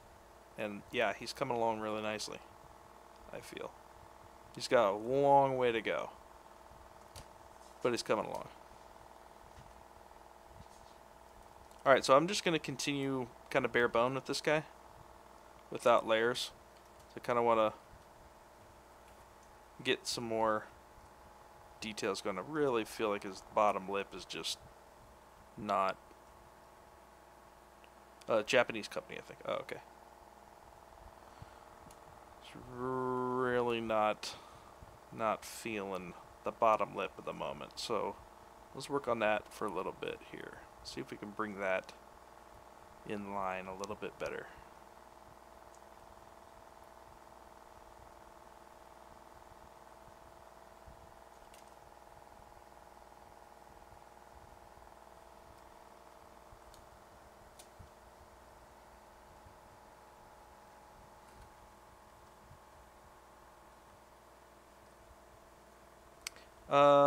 Good. Building a new computer for Zbrush and Painter.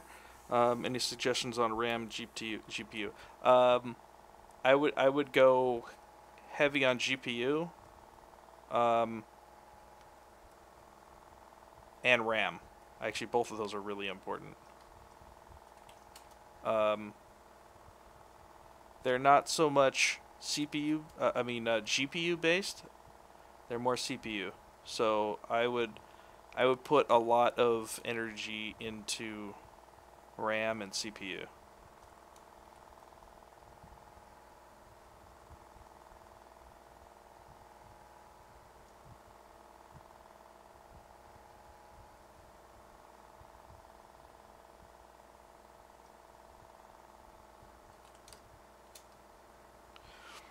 I'm more confident in saying that for Zbrush.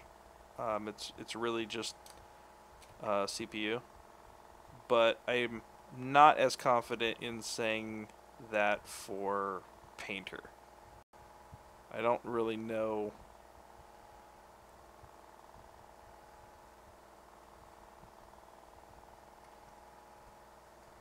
which Painter uses mostly.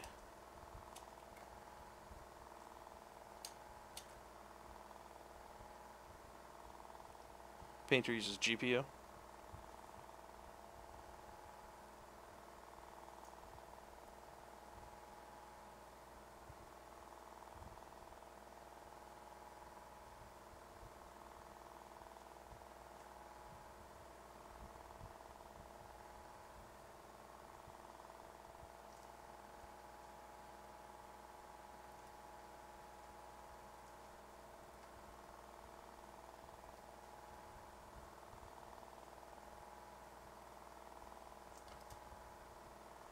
I'm just trying to re-even out this bottom lip. It's kind of getting a little bit away from me.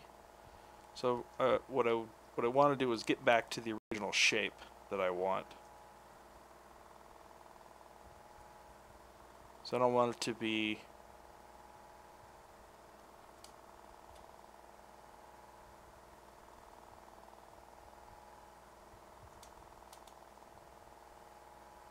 too crazy.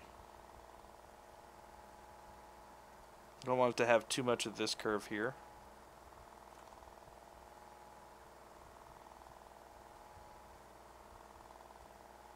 So I'll try to get that back under control and then just break it up a little bit here. Alright, so we're seeing a little bit of inconsistency here.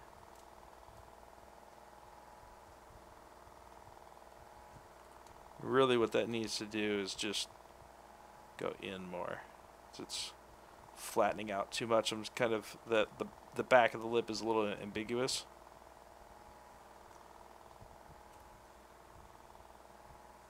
So we'll throw that in just a little bit more, just to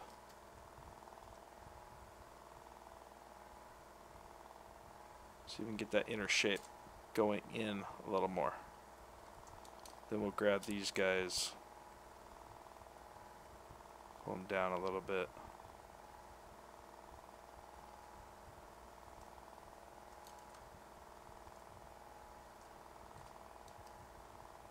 And what we'll do is actually curve these out a little more. So let's pull this all back in.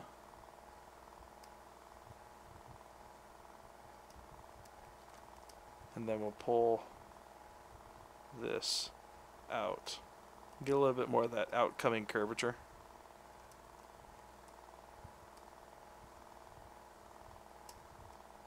And these are all just temp teeth. I'm not really too worried about getting this perfect. I'm going to go in and actually do teeth probably next round.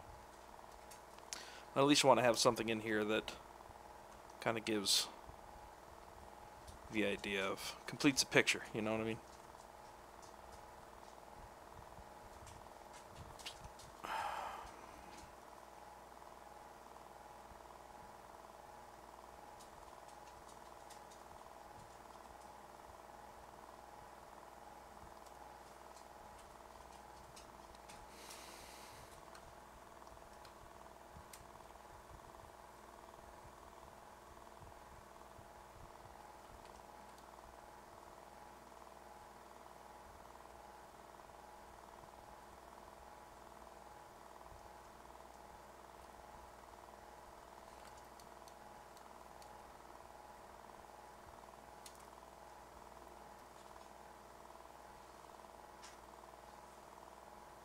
When I get some of this consistent surface variation going in through here as well, to kind of just family this up a little better.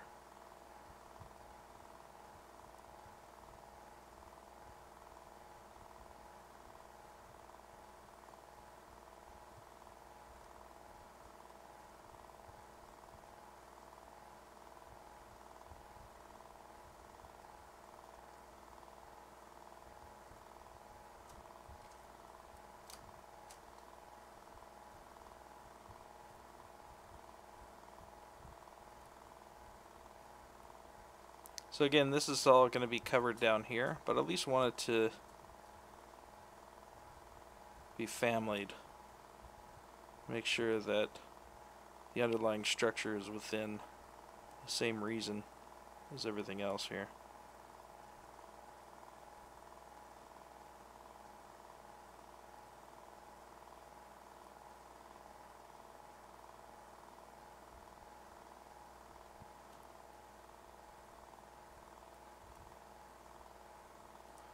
Maybe we'll hit some inflate here. Just make these forms pop out just a little bit more here.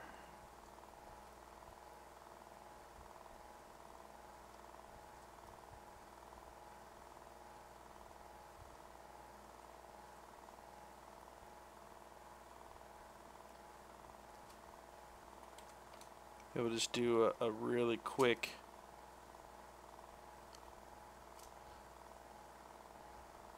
there we go.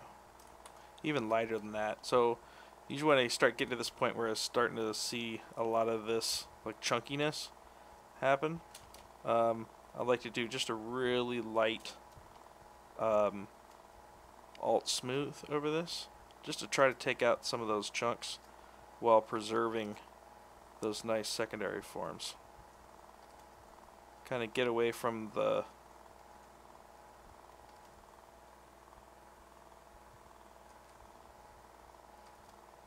faceting and bring in a little bit more of the actual shapes.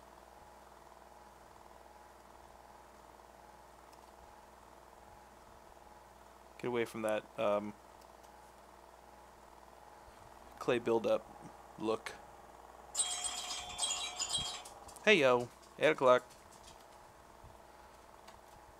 Alright.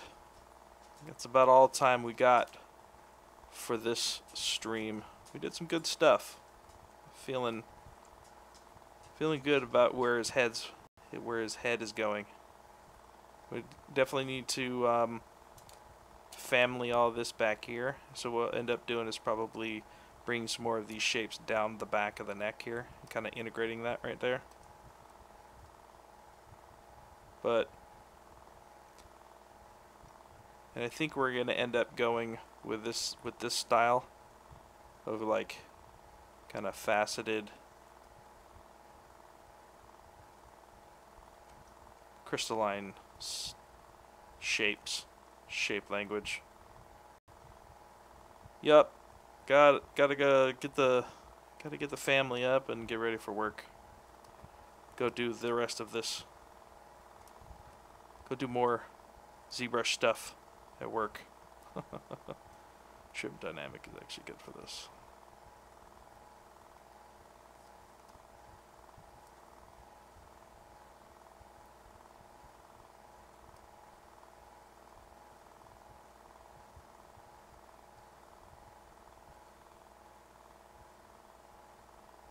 So I'll be doing 3 of these streams this month. So if you're interested in following along on the development of this guy, definitely follow the Pixelogic stream here on Twitch.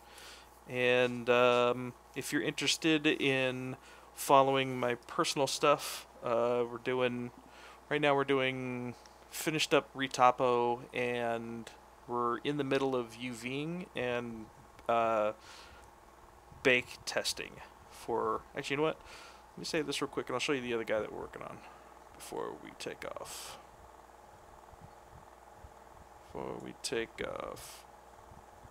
So that one we're doing on my personal stream.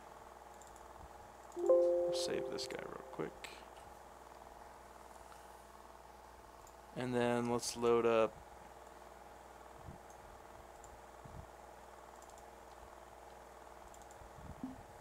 so this is the other guy.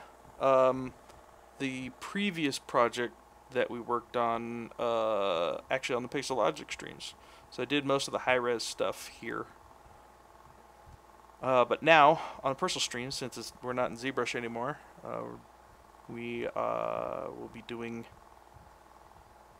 all the bake stuff.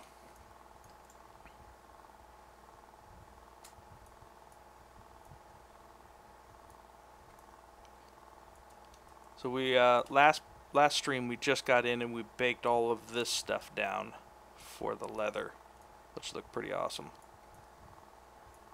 But yeah, this is the low res guy that we're working on now. So if you're interested in following that particular project, just follow my